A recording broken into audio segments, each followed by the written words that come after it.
Breaking Jain news. एक समय था मेरे जीवन का, मुनि बनने के बाद भी जब मैं माइक सामने आता था काले कलर का, तो ऐसा लगता भूत रखा है मेरे सामने।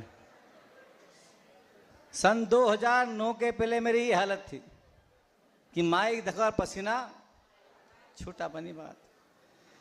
जब 2009 में आचार्य महाराज ने जब महाराज जी के पास मुझे भेजा, तो मेरे महाराज के प्रथम प्रवचन सुने तो मुझे ऐसा लगा कि विराट सागर तू अभी से बंदरिया का खेल देखना जानता है।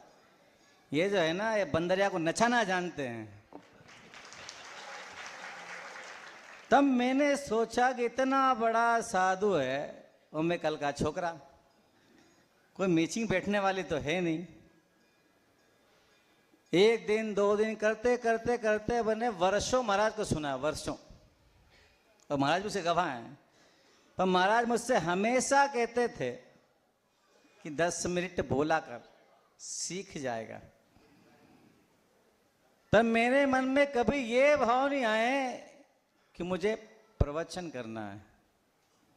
मैं ही बात ध्यान से देखता था कि गुरु महाराज ने मुझे चरित्र के संस्कार दिए और बड़े अच्छे स्थान पर पूज्य श्री के चरणों में भेज दिया।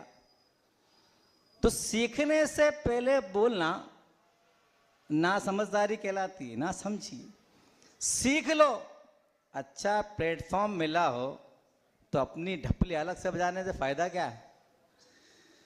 समय था जैसे एकलव्य ने, वो कर्ण ने, एकलव्य तो मूर्ति के प्रतिमूर्ति बनाकर द्रोणाचार्य की पूजा करता रहा, वो कर्ण अपनी असली पहचान छुपाकर परशुराम से शिक्षा लेता रहा। बस वही दो दृष्टांत मेरे जहन में थे।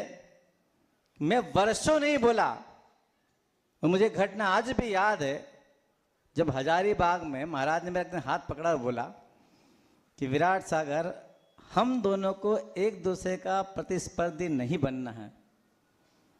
तो मैंने कहा महाराज आप, मैं कुछ कहूँ आपसे? हाँ बोलो। तो मैंने कहा ना मुझे प्रतिस्पर्धी बनना है ना प्रतियोगी बनना है, मुझे तो आप फिर प्रतिछाया बनना है।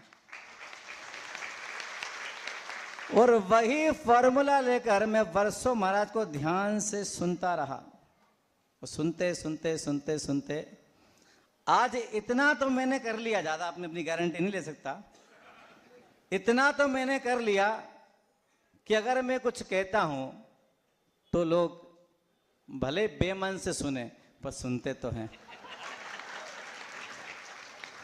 गुरु के दे संस्कार मेरे पास सुरक्षित है, और बोलने की और समाज में रहने की कला अगर मैंने अपने जीवन में सीखी है तो पूज्य प्रमाण सागर जी महाराज से सीखी है। महाराज की सबसे बड़ी खासियत है, भले महाराज से आप 1 घंटे सुनो या 24 घंटे लगातार सुनो, शब्दों का स्खलन कभी आपको देखने को नहीं मिलेगा। साहित्यिक शब्द और वर्तमान परिस्थिति के अनुसार कौन से शब्दों का चयन करके वक्ता श्रोता को सुनाना है, इसके एक तरफा धुरंधर मास्टर है प्रमाण सागर जी महाराज। आप कितने घंटे सुन लो, कितनी ही कठिन परिस्थितियां हो और माहौल कितना ही गर्म हो, संपूर्ण माहौल पर अपने शब्दों के माध्यम से अच्छी सौहार्द की वर्षा करने की कला है, तो महाराज के पास कला है बहुत बड़ी। अब जिसको किसी बात का उल्टा अर्थ निकालना हो, उससे तो भगवान भी किसी को नहीं बचा सकता, इंसान की तो छोड़ दो। पानी भरने निकले और घड़ा अपने आप ही उल्टा हो जाए तो भरने वाले की गलती है कि घड़े की गलती? पहले बताओ। भरने वाले गिनती के हैं और उल्टे घड़ों की गिनती तो आप लोग ऐसा कितने हैं संसार में, आप सबको पता उल्टे घड़े संसार में कितने हैं।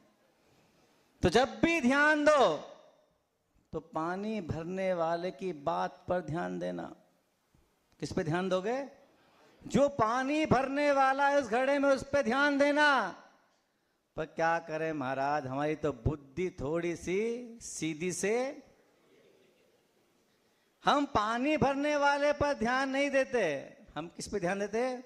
उल्टे घड़े पे, कि हमें भरा पानी समझ में नहीं आ पाता। हम तो जब पानी फैल जाता है, जिसे आपकी भाषा में कहूं रायता फैल गया, तभी हमें समझ में आती है। फिर क्या करे भैया, तुमने तो रायता फैला दिया।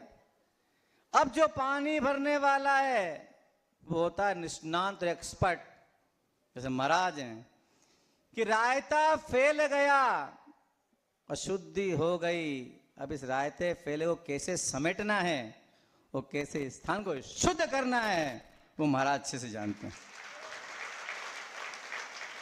तो मेरे जीवन का बड़ा सौभाग्य रहा कि लगभग 11 साल महाराज के पास रहा, लगातार सीखता रहा। महाराज कहते प्रवचन कर, तो मैं कहता महाराज जिस दिन आपका मन प्रवचन करने का नहीं होगा उस दिन विराट सागर करेगा, बकायदा करेगा। पहले आप, पीछे हम। और वही मेरा समर्पण जो गुरु ने मुझे बोल के भेजा था कि सहयोग करना, क्या कहा था? सहयोग करना। बाकी तो महाराज जाने कितना मैंने करा 11 साल में, सहयोग करना। और मैं हमेशा महाराज के पीछे प्रतीक्षाया की तरह लगा रहा। महाराज सोच रहे मेरे पीछे चल रहा है, मैं भी पक्का बढ़िया हूं, पक्का मारवाड़ी, उनके पीछे चलता रहा और एकलव्य और कर्ण की तरह सीखता रहा। कि मुझे पता था आज नहीं तो कल दुनिया के बाजार में अपना लोटा उठाकर जाना तो पड़ेगा। गुरु ने आशीर्वाद देके बड़े भाई के पास भेजा है, और बड़े भाई के पास बहुत माल है। कितना माल है? बहुत माल है इनके पास, सीख लो। अच्छा, मना भी नहीं करते हैं, बिना मांगे देते हैं। मैंने तो मांगा ही नहीं, बिना मांगे इतना मिला, इतना मिला, इतना मिला कि गुरुजी तो अब रहे नहीं, दुनिया के बाजार में तो जाना ही भैया। तो गुरु के दिए संस्कार, वो बड़े भाई की प्रॉपर्टी में से मिला हुआ माल इतना मिला कि मेरा जो शेष जीवन बचा है मैं आराम से काट लूंगा। उनकी महती कृपा मुझ पर हमेशा रहती है, चाहे मैं भूल जाऊं। अब महाराज 4 साल से बाहर थे हम लोग, मैं भूल जाऊं, पर बड़े भाई का मुझ पर ऐसा प्रेम रहता है, अगर मैं भूल गया तो बड़ा भाई मुझे याद तो कर ही लेता है। जब इतना बड़ा साधु, हम जैसे छोटे साधु को अगर याद कर ले तो हम तो समझते हमारा जीवन धन्य हो गया। अब गुरुजी नहीं रहे।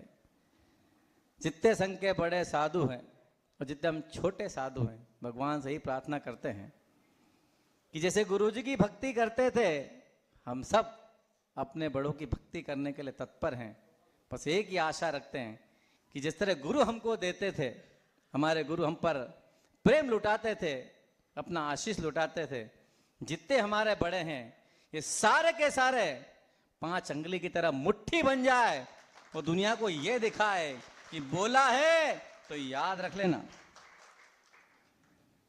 हम, ये हमारे सेनापति, हम सारे इनके सैनिक बस ही चाहते हैं इतने बड़े हैं मुट्ठी की तरह हमेशा बंधे रहे और हम छोटों पर अपने आशीष की वर्षा करते रहे। आचार्य महाराज का ये संग जिस तरह गुरुजी के समय प्रभावना करता था, मुट्ठी बंदी रहे तो उससे भी कई ज्यादा गुना प्रभावना हो सकती है। इसी शुभ भावना के साथ ये संघ आचार्य महाराज का महती प्रभावना कर सके, इसी शुभ भावना के साथ अपनी वाणी को विराम देता हूं।